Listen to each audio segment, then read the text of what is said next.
Oh, oh goodness! The volume is up there. Coming in hot. Hey, man. We're back. We're back.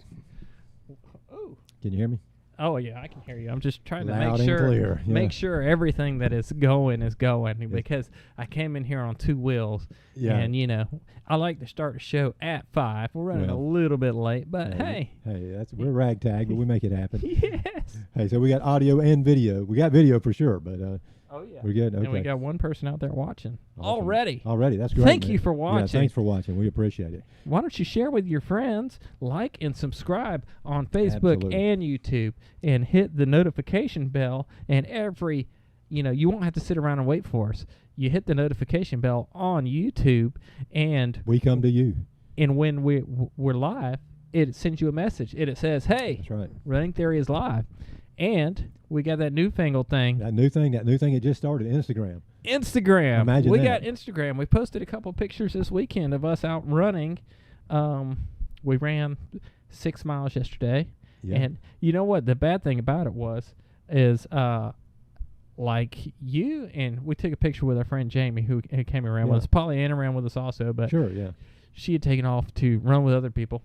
Yeah. But, she has a few other obligations. But see, you and Jamie look like y'all were just out there average. I look like I'd been through a torrential downpour. I was like sweating head to toe, and my shirt was sticking to me, and it was. I will tell you, I had a good run. Good. I had a good run yesterday. It was easy peasy. I mean, I didn't feel that bad at all, you know. But the week before, I struggled a little bit. But last week wasn't bad. I felt really, good and easy. Nice and easy. I went out again this morning, and I did 4 miles, and it was like delayed onset muscle soreness, the DOMS, because I'd ran the 5K on Saturday, our first 5K that we'd had in a while. Well, I was going to say, you ran a 5K live and in person with real people. Yeah. It was the first time that we had run a 5K in a while, and it was kind of late notice. Todd Smoot was putting it on for the Blazers, the BSU cross-country team, and he had the 5K. It was kind of announced like the beginning of the week. I think it was announced maybe Monday. Yeah. And because we announced it Wednesday. Yeah. Yep. And so we went out there, and I ran it, and it was not the best 5K that I've run, but it was a 5K, and I ran it. It was a little bit up tempo. I got to ask you the all important question. Okay. Rob, did you win? Did you win? You know what? It's like the. Have you ever seen Unnecessary Roughness? There's a movie called Unnecessary Roughness. I don't think I've seen it. Where they cancel the football team, and they write an article. We won because we played, and that's the way I felt. I felt like I won because I ran, and it was not easy because it was raining Saturday. Yeah, and it was. I heard it's kind of slick out there. It was not the greatest weather in the world to run a 5K, but it wasn't hot. Yeah, that's true. And if it was humid, you couldn't tell because it was raining. But it was a fun run. And my sweet mom, who's of course passed away now, but she used to always ask me, it didn't matter what race I would ever do, she would say, "Did you win?" She could never get grasp the concept, so it's like I'd run Peachtree. It's like, "Did you win?" "Yeah, Mom, I won Peachtree." And we talked about that on my run. I've won one race. Well, I was going to bring that up. You won a 10K, right? I won one 10K, the only race that I've ever won in my life. Man, kudos for that. That's great. And I want to thank everybody out there who didn't show up to that race. And it was because you won. Everybody's got the opportunity to show up, and somewhat. And so that's the only race that I've ever won. I've won one race, and I've come in second in one race, and actually I've come in second in 2 races. There was one race where and it was over here on WAFT's cross country course. And I was like, kind of like checking out during the week. This was when I was running a little bit faster. Yeah. And I was checking it out during the week, and I'm like, oh, there's not that many people signed up for this race. I could win this race if I sign up. And so I wait, and I'm like, I'm going to wait till race day to sign up because I don't want anybody to see that I'm running it. Yeah. And so I go out, and I wait till like 15, 20 minutes, and I sign up. And guess who shows up? Ryan Kelly had been sitting in his car, and he's like, "Yeah, I figured you thought you were going to win this race." So was he third or fourth? Ryan won the race, and I came in second. Yeah. And he got $100 gift card. Oh goodness, man! And the first place female, who was Sandra Griffin, she got a $100 gift card, and Ryan Kelly got a $100 gift card. You're in good company with those two. Right? And I came in second. I didn't get nothing. Man. But he's like, yeah, I was coming to see, but I should have known if it was a prize race, Ryan Kelly was going to be there. So, I came in third.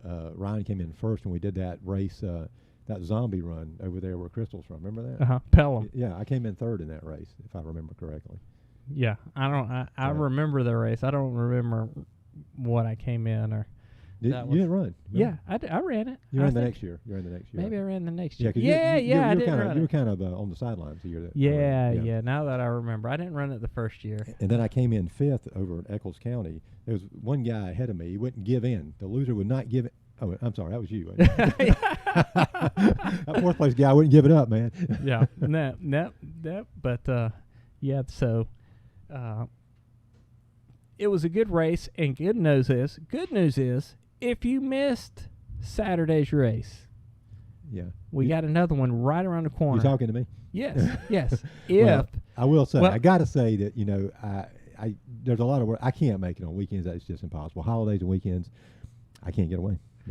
But if you miss Saturday, he's doing it again. He's having another 5K, and it's a cheap, no frills 5K. It's $10 if you want to run it in person. It's $15 if you want to run it virtually. And he's going to have it again on Labor Day. Yeah. It's going to be the Labor Day 5K. Well, good. And so it's another chance to get out and run a 5K in person. It's another chance to support the VSU Blazers.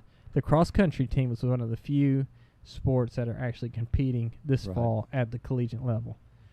So, I mean, it's all good. If you missed it, which it was rainy, I texted a couple people. I'm like, it's raining, but I'm still going. Yeah, well, good job on that. And they didn't show up. Hey, just a shout out to Polly and Jamie, our running partners. They both ran a great race. Yeah, they both whooped me. Yeah, well, they're fast. But you know what? Their time's coming. I'm coming after them. Yeah, we'll tell them that Sunday. I'm not afraid. But we have a guest in the studio today. Yeah. In the studio, we have Lauren Hurley from Girls on the Run, and she's going to come in. Awesome. Come on in. Come on over, Lauren. Hey.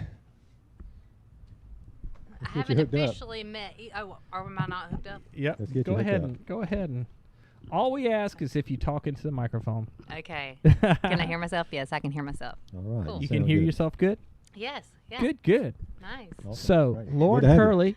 Thank you. I'm saying that correctly. Yes, Lauren Hurley. Yeah. And you are director of Girls on the Run. Girls on the Run, South Georgia. Girls on the Run, South Georgia. I can't help it, but every time I hear that, I think of Band on the Run. It kind of dates me a little bit. But remember Paul McCartney? Band on the Run. Band on.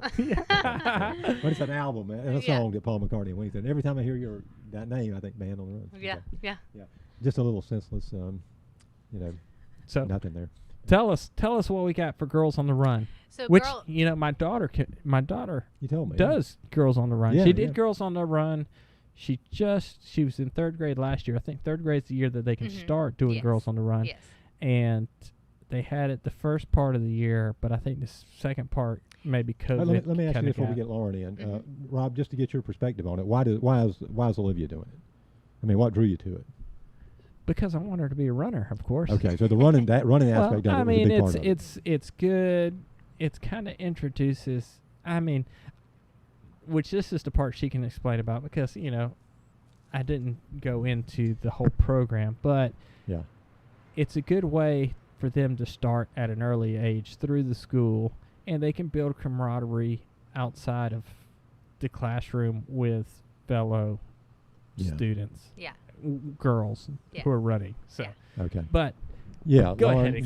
Tell us all about I will clarify. So Girls on the Run is a national nonprofit organization, and there's sister councils all over the U.S. We are one of 250, I believe. So we are Girls on the Run South Georgia. So when you hear Girls on the Run, it's maybe the big overall organization, and then there's Girls on the Run South Georgia, Girls on the Run Atlanta, and all over the place. So and nationwide, basically. All 50 states, actually in Canada as well. So, really? Okay. So Girls on the Run is an after-school program for elementary and middle school age girls, And it integrates running, but it is not all about running. We train the coaches to implement a curriculum that basically is all about helping the girl develop her own interpersonal skills. So it's a 10-week program, and we kind of talk about it in 3 circles. So if you imagine the inner circle being the girl herself, the first 3 weeks she learns how to manage her emotions, how to identify her strengths, how to maybe think about her weaknesses as an opportunity to grow, things like that. The next 3 weeks is all about the girl interacting with her friends, her teammates, how to make good friends, how to distance yourself from people that aren't good for you, that kind of thing. So how they relate to people outside of themselves.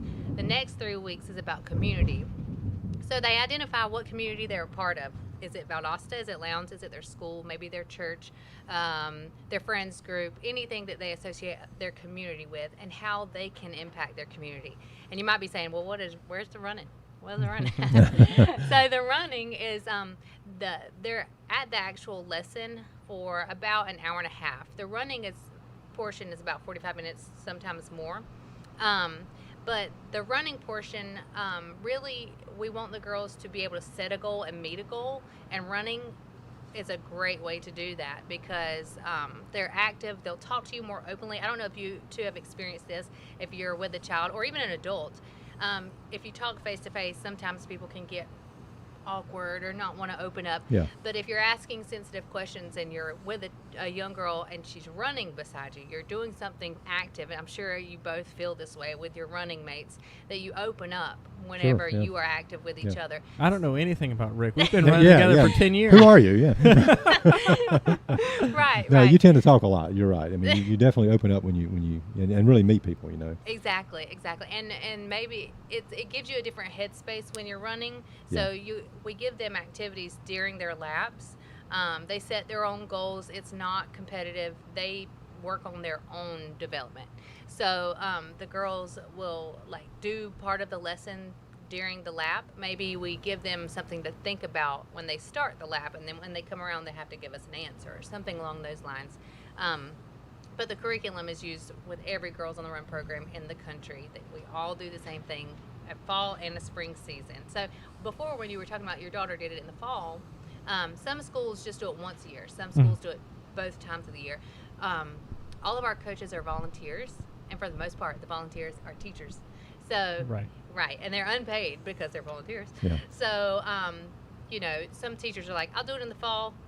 I'm not committing to the spring. I don't blame them at all. But we have a lot of community volunteers too. Anyone can volunteer to be a coach for Girls on the Run. They don't have to be runners. As far as the running part of it goes, I mean, how do you determine, or what's the distance? Do you just go out and let them do what they can, or you coach them as to what? Right. Each girl, every day whenever they start their run, they have what they call an identity card. And they do, based on what they've done previously or what they think they might be able to accomplish, they write their goal before they start running. So before they start running, we give them the time limit, we give them what they're supposed to do, and they're supposed to say, I think this is how much I can do in that time range. It really is a tool as well to help the girls gauge what they can do in a specific amount of time. So that's another skill. Can I get this accomplished in 30 minutes? Maybe not. But when they come back and they have their laps, they've counted their laps, they're able to see and gauge their progress. So we don't set what the girls are supposed to do, and for the most part, they try to outdo themselves. So we really don't have to worry about anybody underperforming. That kind of comes with running. Yeah. And then at the end of the season, we get all of the schools together that have participated in the Girls on the Run season, and we put on a 5K. So that's Lowndes, Valdosta, Brooks, Cook, and Lanier.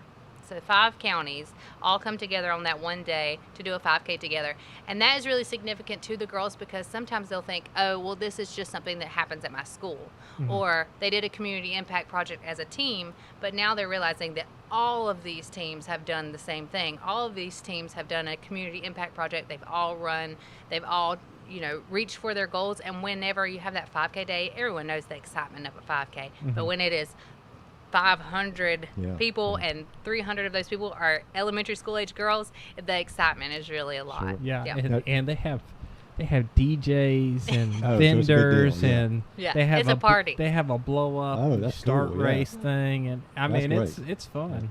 Yeah. Some of these girls, are any girls that come out that just never ran before? That just say, hey, Absolutely. I would say most of the girls that start the program have never run before. And in elementary school, there's not a whole lot of organized sports to begin with. So it kind of introduces them to the idea of an organized sport with the cushion of it being more of a club, right. And so some of these girls, and they might not ever run the full 5K, but crossing the finish line, taking the steps to reach those goals is really the main focal point. Oh, good. Okay. Yeah. Awesome. Yeah. You're like, I've given you a lot of information. So, have any of the girls that you know of gone on to say, hey, this running thing's pretty cool, I'm going to keep it going? Yeah. We always see, it's funny because you were talking about cross country, and I've seen pictures of girls who are in cross country, and I'm like, I remember that girl. She was in Girls on the Run.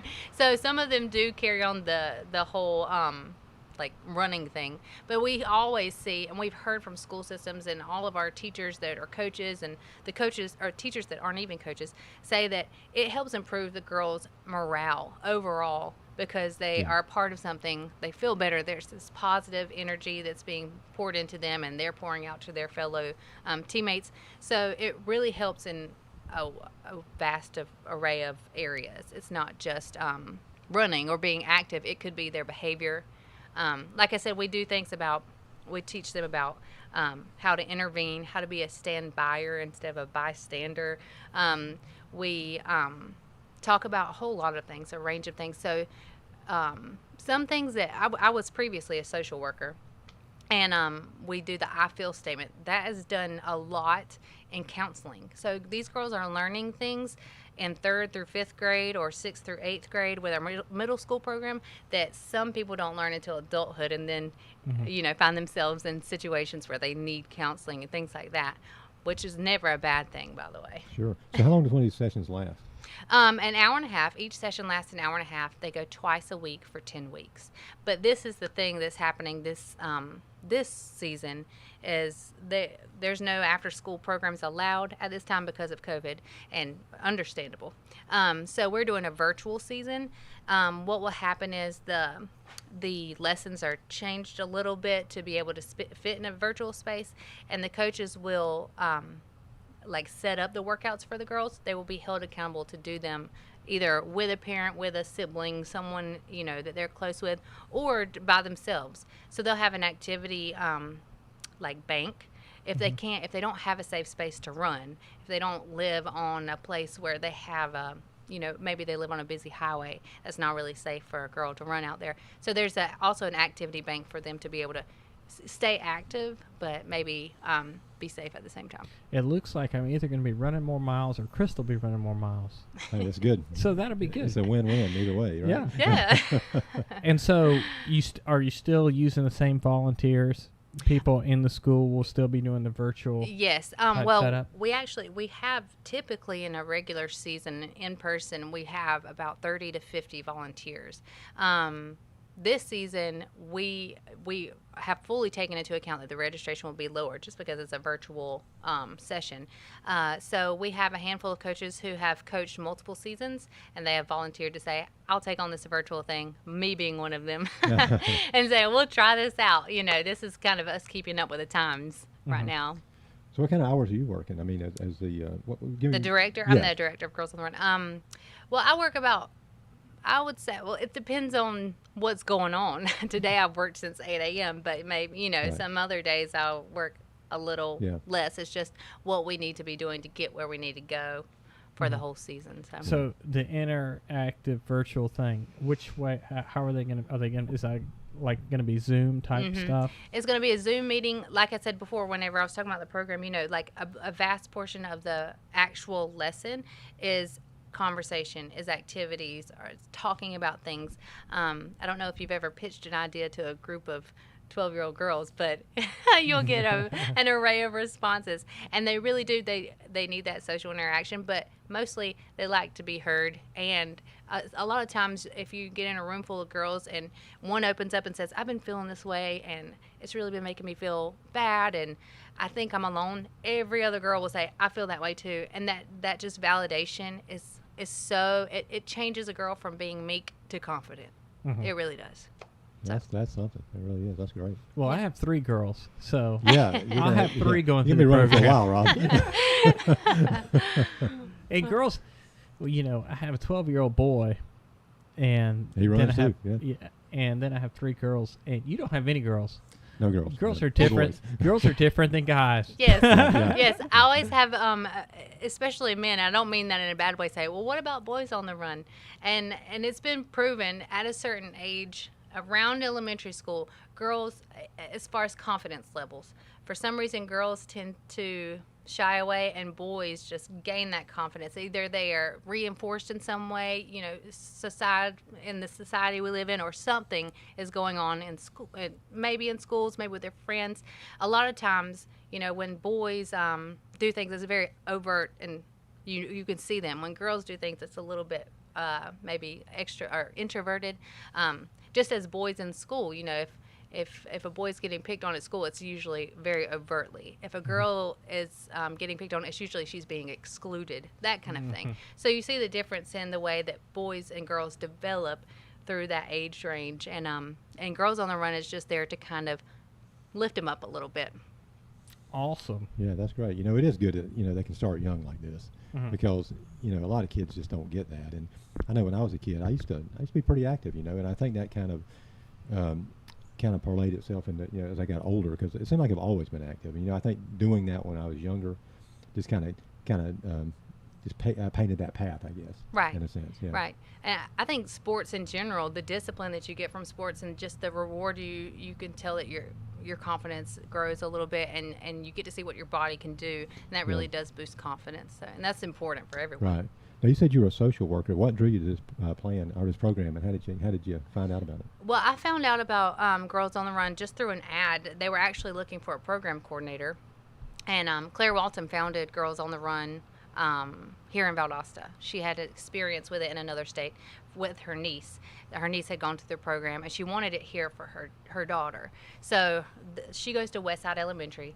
She thought about it for a while, and she said, well, I want to think about starting a Girls on the Run. Well, you can't just start it for one school. You have to start it for a whole entire school system. So, it's part of the nonprofit deal. It's part of the overhead organization. So I imagine that's a lot of, you've got to do kind of line everything up with everybody at all those schools, right? Right. You got to make sure that everybody says, hey, we're going to do it, and you got the people to do it, and that yes, sort of thing. And facilitating all of the events, getting the materials together to put it on, recruiting the girls, the volunteers, the school systems, being able to just be a part of the school. Yeah, it's a big task, yeah. So she coordinated with everybody, and right. And at that time, she only had about 3 schools. We have 16 schools now. So whenever she brought me on, she said, I just want you to make it grow. So we did, and we're in 4 counties now. So just being able to work with the school systems and get volunteers in those places that are able to do it on the right times and days and things like that. Yep. And men can be coaches, just so you know. He's like, oh no. I see a coach over there. I've coached a lot of little girls before. Yeah. I've coached my niece. I've coached. Before that, we were coaching at St. John's. We were coaching middle school basketball. I've coached all, and that's why I say blood. Yeah. Girls are different. You can, and it's not anything that you just can't say things and have them to react. Just different than boys. They react different than boys. Not better, not worse, just different. You know what I mean? Yeah. And sometimes, which I've seen very sensitive boys. I say something and I'm like, I know. I don't know, but I take your word for it. Are you crying? Yeah. But there's no crying in baseball. But I'm always, and maybe that's just me being a softie. I'm. But see, my daughter can take it. She says, "Why are you yelling at me?" I'm not yelling. I'm coaching. Well, it's when you say that, we almost all of our coaches come back because and some are like, "Is this for girls or is this for grown-ups, like grown women?" Because it's super rewarding, especially when you're touching on topics that are kind of sensitive, and then a girl really opens up. It's just really rewarding. So our coaches typically are like, when are we going to start back? Or when are we getting our curriculum? Things like that. So y'all are, I suspect, since school is coming back, that you are rolling into trying to get all this stuff started. Right now, yes. So, because I knew about the virtual because one of Olivia's friends at St. John's, she was talking about how they're going to be virtual this year. And so I'm like, oh, well, we haven't started school yet, but I'm sure it's coming. Yeah. And actually, we were contemplating whether or not to do the virtual, but then the school systems made that decision for us. You can't really do anything. Yeah, I don't have much of a say-so on that right now. Yeah, but it's just an opportunity for us to kind of pivot a little bit and be able to see what we can do in that space. Do you find that participation from school to school runs about the same? I mean, on a percentage? Well, it typically depends on just the amount of volunteers that we have. I mean, all of them are super killer. But like, for example, Moulton Branch this past season had, I think, 3 coaches that had coached previously. And all the girls, it was such a hit that on the first day of registration, 42 girls registered. There's only supposed to be maximum 20 on a team. So the head coach there, Gabby, what is her last name? Parker. Gabby Parker. She recruited, I think it was 8 other teachers to coach within a week. And then just because 42 girls had signed up that first day and she didn't want all the girls to be heartbroken. So she recruited 8 other coaches in that week, and then we were able to go throughout the season with all those girls. So there's 3 teams at Moulton Branch alone. So as long as you got the coaches, it doesn't matter what the numbers are. Okay. Right. And we want it to be that small space and that small kind of group, because once you get over about 20, the girls can't talk as much, and they can't just communicate and be heard as much. And they're probably less likely to speak up if there's a larger group. Any groups like that, you get a bunch of people together. You got a clique over here and a clique over there. So Right. And you don't want to create that situation. We really try to create a space that where the girls are encouraged to speak up. Yeah. So, yep. There's somebody that says Eccles County needs this. Eccles County does need that. Okay. I graduated from Eccles County. They need it. They do need it. I've reached out to whoever that is. I've reached out to the superintendent there and the principal at the elementary school. But I haven't had, right now it's not a great time to start because it's the COVID situation. But I think that is the next place on our list. And then we have a teacher friends in Tifton. We need to talk. Oh, who is that? Message me later. Find me message on her later. Rachel Martin. Rachel Martin. Do you know Rachel Martin? She's in Tifton. Rachel, I'm sorry if I just, the name sounds familiar, but I just don't recall her off the top of my head. But if I know you, I'm sorry. She's in Tifton. So now you go up to Cook, you said, right? No, so Tifton's just right the next one. And that's how actually. And do you have other directors, South Georgia, throughout the state? I'm sure there's other Girls on the Run. Yes, there's Girls on the Run Savannah, Low Country. There's Girls on the Run South Georgia, us. There's Girls on the Run Atlanta, and Girls on the Run North Georgia. Our closest sister council is Tallahassee. So there's several in this area, but there's in every single state in the United States there is Girls on the Run. But this is how you grow. So we started in Lowndes County, and just by word of mouth, we have, teachers moved to a different school. One teacher moved to Lanier, and they were like, she said, I want to start it there. And we're like, yes, okay, we got permission to go to Lanier. But we have to go out, and we can't just go, oh, we're in Valdosta. Now we want to go to Tifton. So we have to kind of find our way there through the other counties. Right. So we don't want to skip anybody. Yeah. Sure. Yeah. Well, it sounds like there's demand for it. I mean, it's like people are very interested. Yeah, I hope so. Yes, that we do have a lot of people interested in, and I've actually had more calls this time, and I don't know if it's because people are sheltered or socially distanced, but more people have been calling me wanting to coach this time than any other time, and I hate to tell them no, but well, that's a good problem to have, Yeah, I mean, that's it's rare in these kind of things. It's a great problem to have. I think a lot of the kids maybe need this, and they probably need, because there's a lot of anxiety built up, especially with everybody, but especially with kids that only halfway know what's going on with COVID and just different things going around the nation. Let's not get political, but but they need that, and they need what Girls on the Run offers, self-building, building up just their confidence, their self-esteem, self-esteem. You know, it gets kids away from their phones and their devices too. You know, I think that's great. True. And you have to think too, if the kid now is 100% at home and not in school, my Lord, they're going to need some socialization. Yeah, they want to talk to another friend. Yeah. Well, I think a child, you know, there's a point where they can be at home alone, but eventually, you know, a kid just has to have some reinforcement and some friends. And that I can see it about my youngest son. He's how old is he? He's 17, but he's 17. But you know, he was out for this extended period of time, and he's like, "I'm ready to go back to school." I mean, you know, you don't hear kids say that very often, but he was ready to get back with his group. Yeah.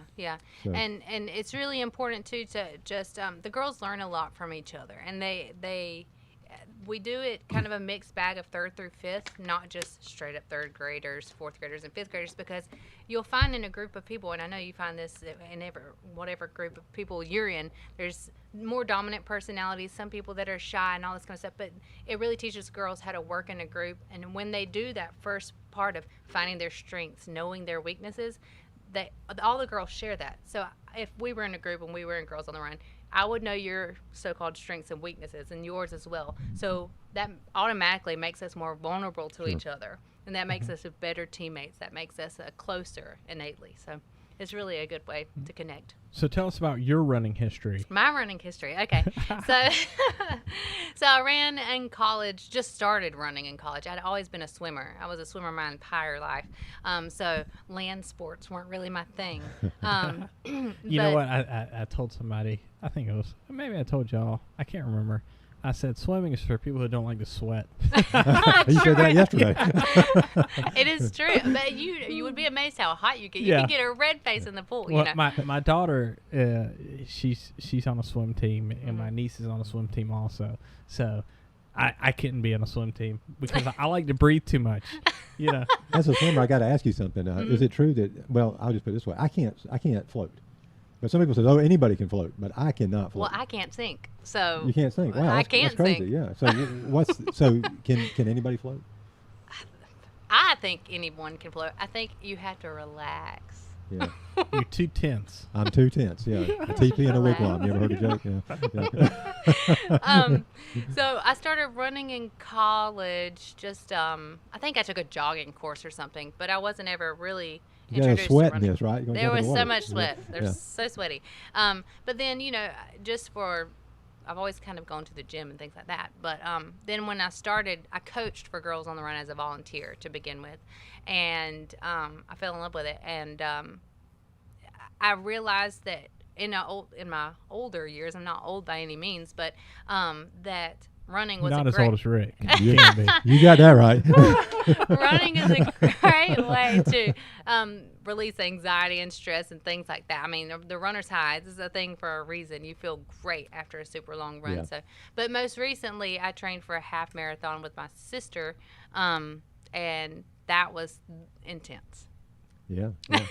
So were you out there really training for a goal? You had something in mind? You wanted to set a Yes. time? We signed up. It was actually a Thelma and Louise themed awesome. 5K in Moab, Utah. You have to run off a cliff at the end? No, but the Cadillac, you know that they drove the cliff off, it was right there, and that's what led the half. Oh, that's cool. And the medal was actually a belt buckle. I was really excited about it. Hey, was Brad Pitt there? No. Well, listen, it got canceled because of COVID. Yeah, everything's getting canceled. I know. And so I felt kind of bad about it. We completed our training. I stretched the training out to 20 weeks because at the beginning I had not been running a whole lot. And for anybody that is wanting to train for a half marathon, go for the 20-week. Don't try to crunch it in there because you'll kill yourself. Yeah, you were ready. You felt ready though when you I was ready to go. Yeah, I was ready for it. Good deal. So have you? I guess you haven't been able to run that half. No, I haven't been able to run my half. So what's the furthest you've ran? Well, I did the 13. Yeah, in training. In training, what's race wise? What's the 5K. I've never been over a 5K in actual race. And I will tell anybody. Everybody's like, how fast can you run? I'm a slow girl. Mm-hmm. I just go for the long distance. I'm about a 10-minute mile. That's about it. Yeah, it sounds familiar. I just try to go as far as I can, not as fast as I can. Well, I'll tell you, it's quite a feat. Me and my wife trained for a half, and My wife started running. It's been many years ago now, but she started on that couch to 5K. Right. And I remember when she ran her first mile. I mean, it's like, holy smokes, she ran a mile. It was big, very exciting. Mm-hmm. And then she trained, and we said, we're going to do more than this. And she ran the 5K, and she ran a 10K, and said, we're going to do a half marathon. We're going to do that, and then we're going to be done. I mean, we've arrived. Mm-hmm. So we ran a half at Disney, which is not a great place to run a half. I mean, it's hot. Well, it was super cold when we ran. I mean, it was unbelievable. It was the coldest I ever had. It was sleeting. It was crazy. In Florida, no? Yeah, it was like 29 or 30 degrees or something. It was super cold. And we went out there. The problem there is it's so congested. I mean, there's just so many people there, and there's a lot of walkers. Nothing against walkers or anything, but walkers and runners it's a battle. You're kind of jockeying for position a lot of times, and you can say it. It gets annoying. It gets annoying. It really does, because all the walkers walk down the middle of the road, and all the runners are running off to the sides. All the walkers just stop watching. Yeah, the Galloway people just said that reminds us of us. But I will say this though: when we ran the half, though, we completed it. I mean, as soon as we finished. I said, I'm running a full, and she did the same. No. So, yeah. No, so you're stuck. I mean, once you run that half, you're in trouble because you got no my sister and I, we said she was the one. We said the same thing. Yeah. She was saying, I'm ready to go ahead and train for my full, and I said, she already by said yourself. By yourself. You can do it. You're going to want to do it. Wait. You run the half, you're going to want to do it, especially if you're in good shape, because you'll cross that line and you'll say, hey. I can do more? Really? When you finish and you say, I had more in the tank. You'll be tired, but it's a good tired. I mean, you're like, I earned this. I feel like I don't believe either of you. Seriously, that's exactly what happened. I mean, I had no inkling that I would ever run, or no imagination at all that I would run a full marathon ever in my life. I was just not on the table when I started running. But when I ran that half, I said I can do it. Well, actually, I was with a group of friends before New Year's, and we were talking about our resolutions and things we wanted to do, and the one girl said, well, I want to train for a marathon, and I was like, no. And then my sister, that was her New Year's resolution, but she didn't want to do it by herself. So of course I joined on, and I really didn't have any. I mean, my own aspiration of running a half marathon or even a full one, but we did. Well, I tell you, and I'm sure you've experienced this when you were training for the half, but one thing that's very sweet about training for a marathon or any distance is, like, there's times me and him would go out, we'd start at 5 or 5:30 in the morning. I'm talking about a few hours later, we'd say, hey, we ran 18 or 20 miles this morning. Nobody's even up yet. Yeah. And you had the whole rest of the day. Yeah, it's a great feeling. It is a fantastic feeling. Yeah. I was a little wiped out yesterday, though. I didn't do a lot. I laid on my couch a couple times. Never took a nap. I felt better yesterday than the week before. My wife made me do some stuff around the house, but I could have taken a nap. I promise you. Yeah. I felt better yesterday. Like I say, yesterday was a good run. So are you from around here? I'm from Hazelhurst. Hazelhurst. You know about Hazelhurst? Jeff Davis? Yes. There's a marathon in Jeff Davis. Yes. Really? Well, it's not in Hazelhurst, though. It's called the Jeff Davis Marathon. I've heard of that, yeah. Where is it? I don't think it's in Hazelhurst. I'm not sure that's that, but I've heard of it. I need to look that up. Look it up. Yeah. Talk amongst yourselves. Okay. I'm from Hazelhurst. There's not much to say about that, really. I mean, it's a very small town. But I went to VSU, and then when I graduated VSU, I was in the Peace Corps. And really? Okay. Yeah, I was in Panama. I was a sustainable agricultural systems volunteer, and I worked with people in coffee farms. And so then when I came back, I didn't really know where I was going to go, but my brother is here, and he said, well, you can come stay with me, and I've been here ever since. So well, you kind of got this volunteering, helpful kind of thing in your blood, right? I mean, it seems I like guess you just kind of lean that way a little bit. Yeah. I guess so. Yeah, I think volunteering is super important. I don't know if you two volunteer, but nope.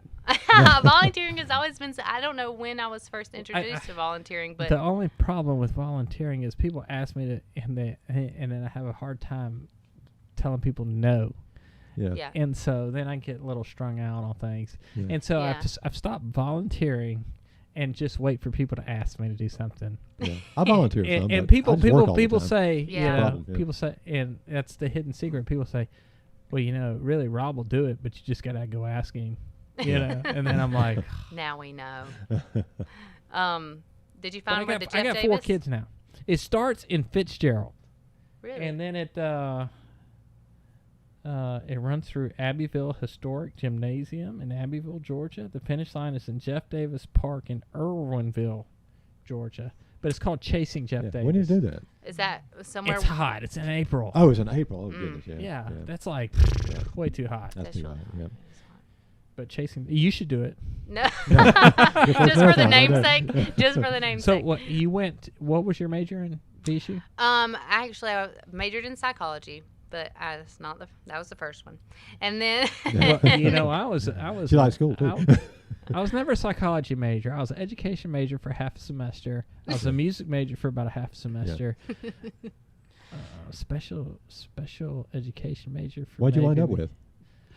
Education. Education. It all centered around education. Workforce development. Yeah. Oh, nice. That So was fun. okay, go ahead. Well, when I came back from the Peace Corps, I was back enrolled at VSU and got my translator certificate, so I'm a translator. And then translating what? Spanish. Spanish. And then after Muy bien. that, Muy bien. No, bien. no habla español. oh, too bad. Yeah. I have a friend who's Pana. I'm gonna tell you a sad Oh, story. really? Yeah. Panamanian friend? Uh-huh. You hear about also? Yeah. I'm gonna tell you a Need their sad story. number. My mom was born in Monterey, Spain, Mm-hmm. and so she was Spanish, of course, and I can Well, speak my a little. mom Very, was born in very Mexico, little. and I don't speak any Spanish. Well, Yeah. did they speak Spanish to you, like, in the house? You know, when I was a kid, I remember she was trying to get us, was trying to teach us that, but I guess we wasn't very good students. Well, so it never rubbed off. South Georgia's changed a lot, even since when I was a little kid, and probably a lot when you were a kid. But there was Way back then, yeah. yeah, there was no Spanish-speaking people Right. in South Yeah. Georgia. I mean, because even in the 80s, you had I'm sure they had migrant workers, but they weren't incorporated in the community like they are Right, now. yeah. The Spanish speakers were there. And so my mom actually would meet friends, and she'd be like, they're kind of like olive skin. Maybe I should just approach them and see if they speak Spanish. Mm-hmm. Right. And so she has some dear friends that they just met on a whim because they were like the only Spanish speakers in South Georgia, Yeah. you know? Well, that Yeah. was for my mother when she came to the States back in the early '60s. She's born in Spain, but her father was German, so she's multilingual. She could speak, of course, English, Spanish, German, French. I mean, Mhm. so she was, a very smart lady, but there was just no one for her to talk to. Right. But I found a lot that because I've had to translate a lot for kids and parents and things like that. If the moms don't speak it, it's kind of Yeah. like that whole mother's tongue situation. If the moms don't speak it in the household, and when you're a baby and you're picking up that kind of thing, that it doesn't really catch on.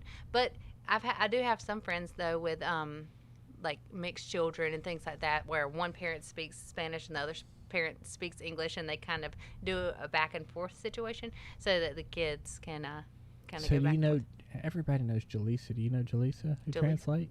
Jaleesa? Mm-mm. She translates, and she's I hadn't seen her in a million years, but I know a couple people who translate. Yeah.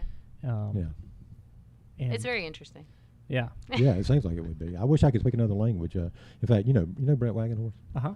We used to run together. It's been several years ago now. And Brett speaks Spanish, and he was always trying to teach me as we were So running. how did you learn Spanish? Just by going to Panama? Well, yeah. Well, I knew a little bit before I went to Panama, but whenever I was going into the Peace Corps, I had a little bit of prior language knowledge, and so they ended up putting me in Central America. But once you can't speak English at all to anyone, you learn pretty quickly. Yeah. And I was there for 2 years, almost 3. So if you can't speak English at all, Yeah, I can tell you'd pick it you up pretty learn. quick. Yeah, the You slang learn. and everything. I guess Yeah. you get it Yeah, all. but my friend from Panama, he says it's a beautiful country. it's gorgeous. It's Yeah. gorgeous. And I lived in a community that was really out in the sticks, I guess you could say. There was no running water or electricity, and I was doing like organic farming and composting and things with coffee farmers. This is a whole nother topic.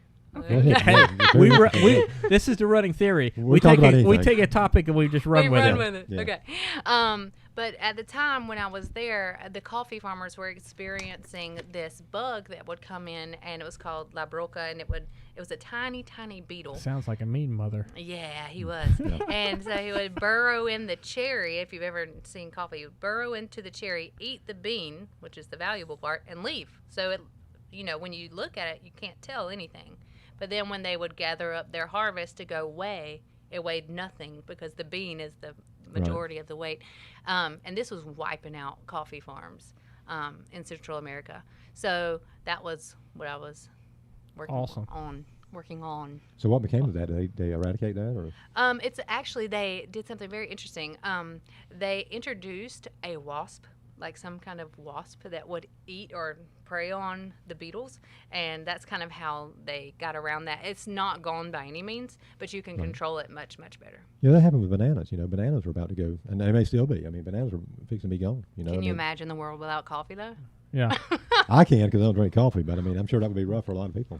Yeah. So do they have good coffee in Panama? They have excellent coffee in Panama. Yeah. So You always hear about Costa Rican coffee Uh-huh. or Colombian coffee, which are the two countries on either side, but Panama's coffee is just as good.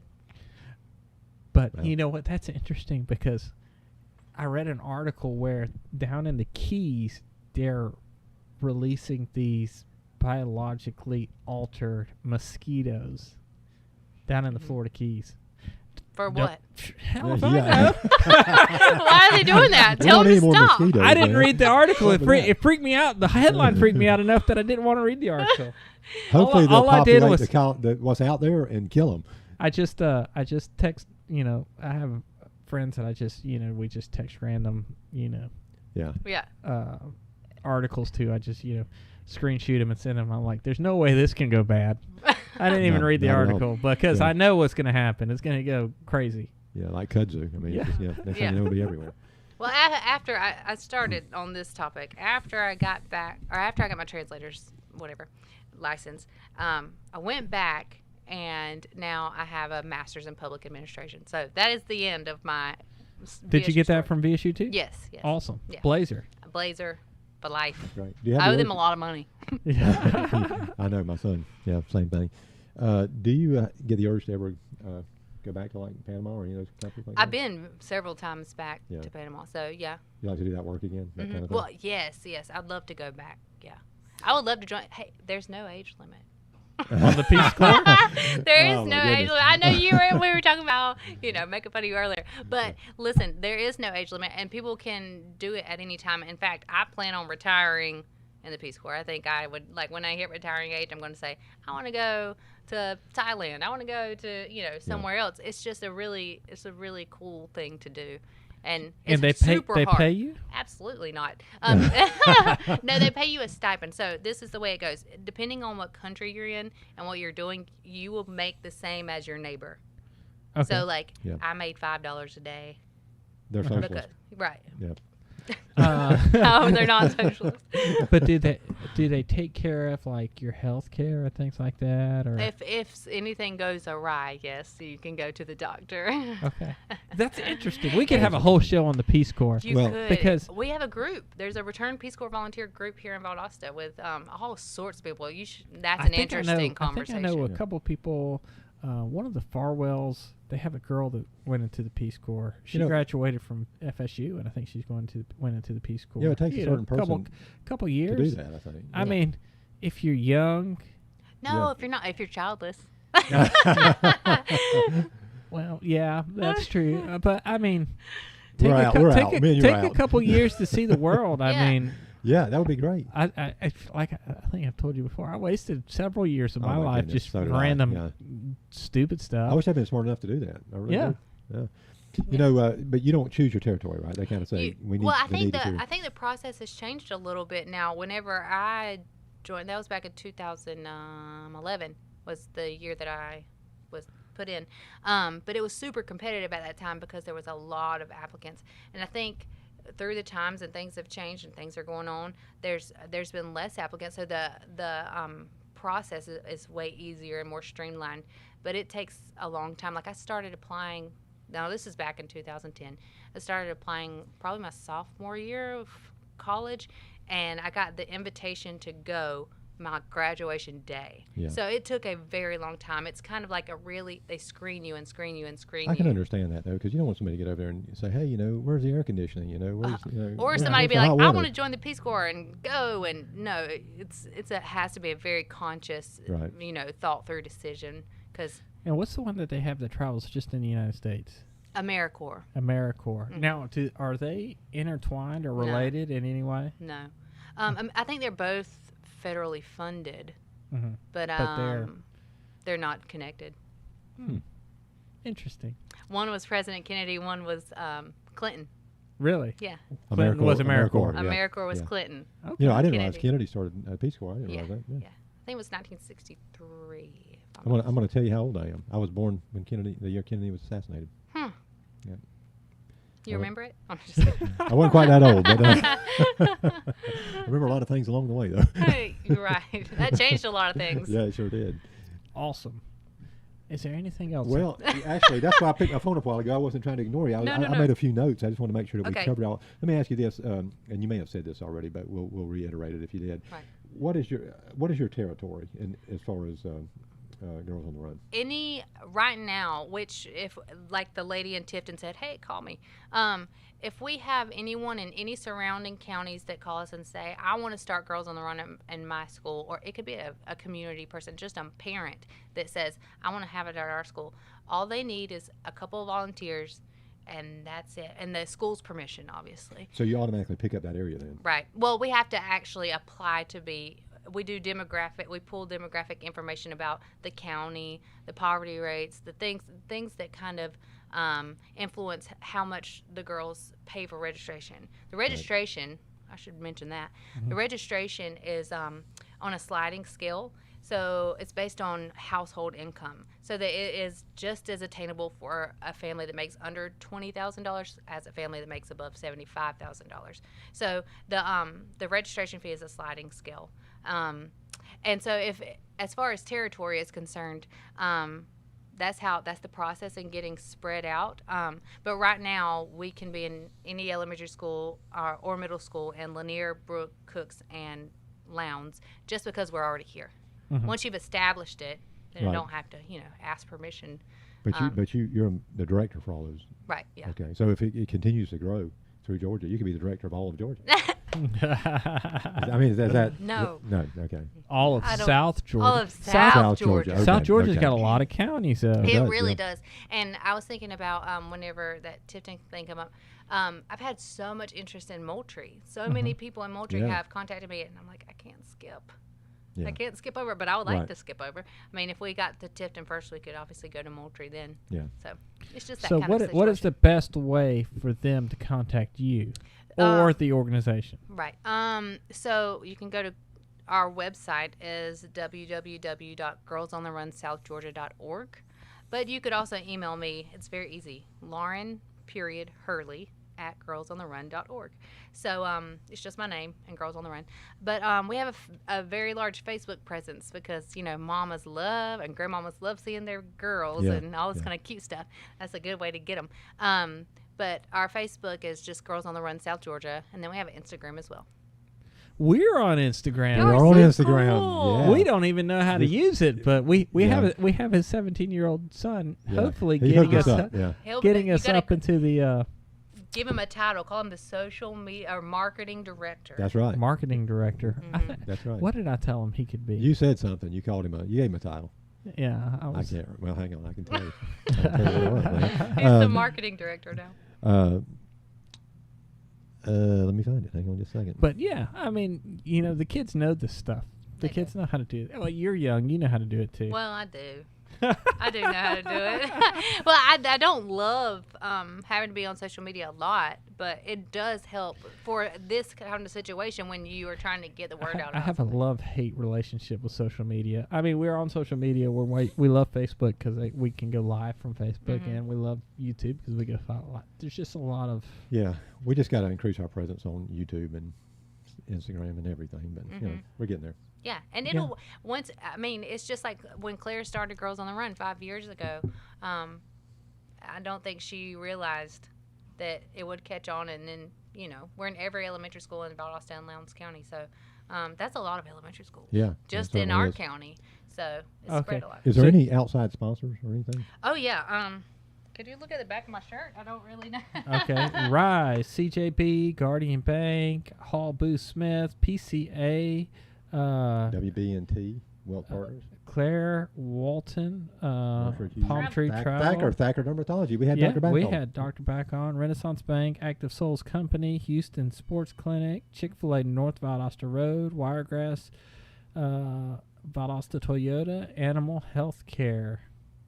I can't see them, but And I can see a few. Mercer No, Hughes Real that don't Estate, hurt. That don't help. WBT&T Wellness Wealth Partners, Jesse's Restaurants. I think that's all of them. Yes, and I know a lot of those people. Yeah. Justice, Adidas, 31. Yeah, these are the Tupperware. national sponsors. Oh, So cool. they- yeah. Gamify Beta and Signa. Signa. I could see Caribou that, Coffee. We Caribou don't have one of Coffee. those, but that'd No. be nice. Oh wait, you don't drink Well, coffee. I wish it would happen for y'all. I know. The national organization always has, they recruit these big national sponsors, and actually, part of the program is that girls that don't have running shoes or, a good outfit to run in. Adidas, last time it was Asics.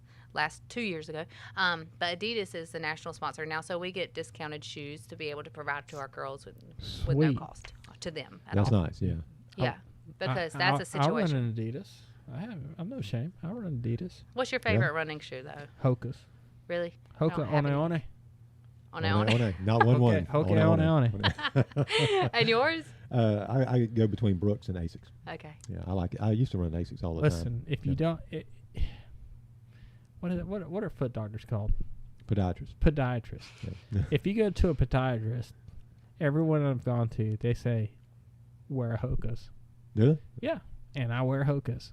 I mean, I love Hoka's. Yeah, I know you do. And I remember I was one of the. They should be paying you for all this I was advertising. one of the first. I remember showing up because we used to have this running club at the YMCA, and I showed up in a pair of Bondis, Hoka Bondis. And if you don't know about the Bondis like this. They're thick. I mean, Space they're like. shoes. Oh, you know about them? Yeah. And they were like laughing at me. And oh, you're not a real runner. You can't do this. You can't do that. You can't wear Hokas. Hokas are for cheaters. All wearing Hokas now. Yeah. Mm-hmm. Yeah. It's You're pretty much caught on. exclusively Hoka, aren't you? Yeah. Yeah.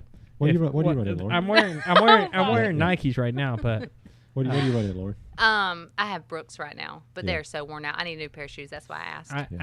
I'll buy shoes that are on sale, but They I were don't great. run in them. Yeah. I just walk in them. Well, me too. I got Nikes. I don't run in Nikes. I don't like No. them. Just to walk around in. But I rotate between the Clifton and the Rincons right now. Yeah. And actually, they just rolled. Insider tip. They just rolled out the new Rincons and Running Warehouse, which I like to buy local, but I also like to save money. And so the Rincons that I have now, I bought from Chris Phillips over in Albany. Yeah.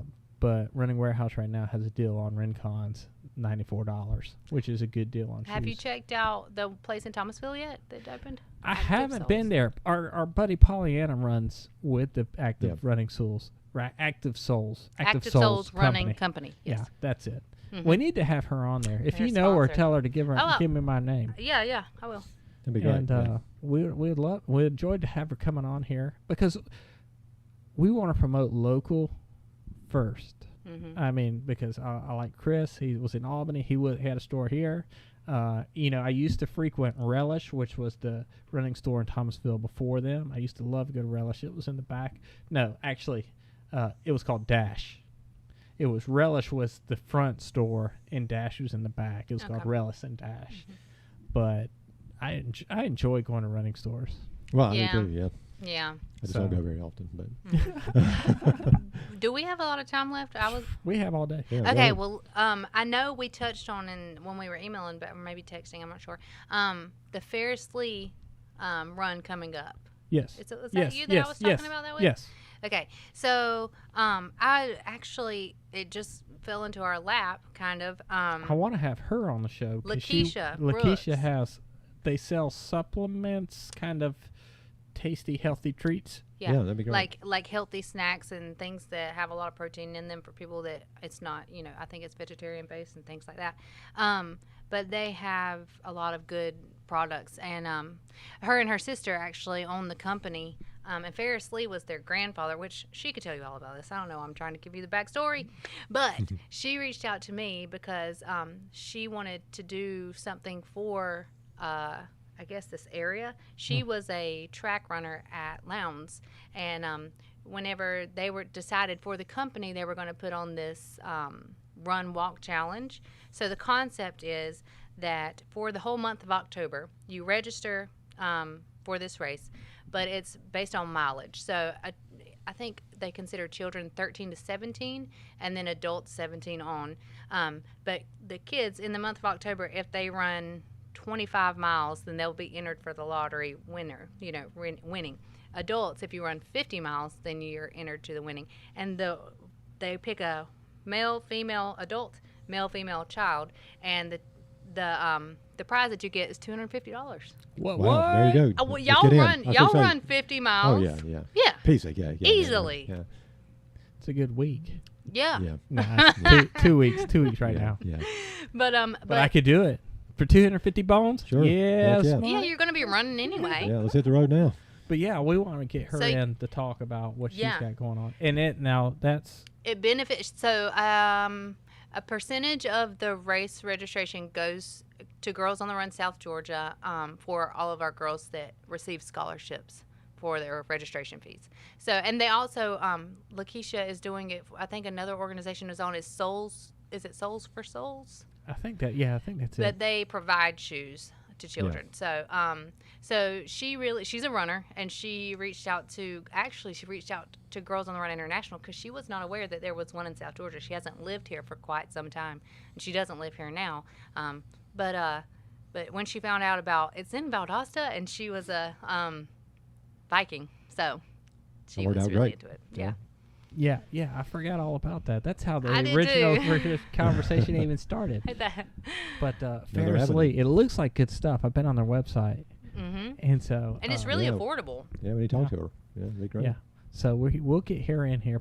Maybe we can get her mid-September because Okay. that's an October challenge. Mm-hmm. Maybe we can get her mid to late September. I That'd be think the good. registration price does go up on the last day of August. But just saying for you guys, if you or anyone that wants to register, we have the registration on our website. But if you just Google, actually, it's an event on Facebook too. Ferris Lee Run Walk Challenge. Okay. Yeah. We'll definitely Sounds share good. it. Y'all want to communicate on that and get the info? Yeah. Okay. Definitely. Definitely. Wonderful. Anything else? It's pretty good. Where's the Thank time go? Yeah. Yeah. Yeah. Well, we're about right at an hour. Yeah. Yeah. Well, because we started a That's little a bit sweet late. spot for us. Yeah. Yeah. So it was a pleasure having you It sure on. was. Thank Lauren, thanks so you. much. We for can't coming. wait. Hopefully. So are y'all taking this yearly or semester by semester We or take fall it by spring? seasonally. Yeah. Because fall by spring. so maybe if things are better after the second semester, can we Mhm. be back in the schools? Or are we just kind of leaving that to be determined? To be determined right now, which we're at the mercy of the school system, like saying we can't have any gatherings and things like that. And we are a gathering once we get Yeah. together.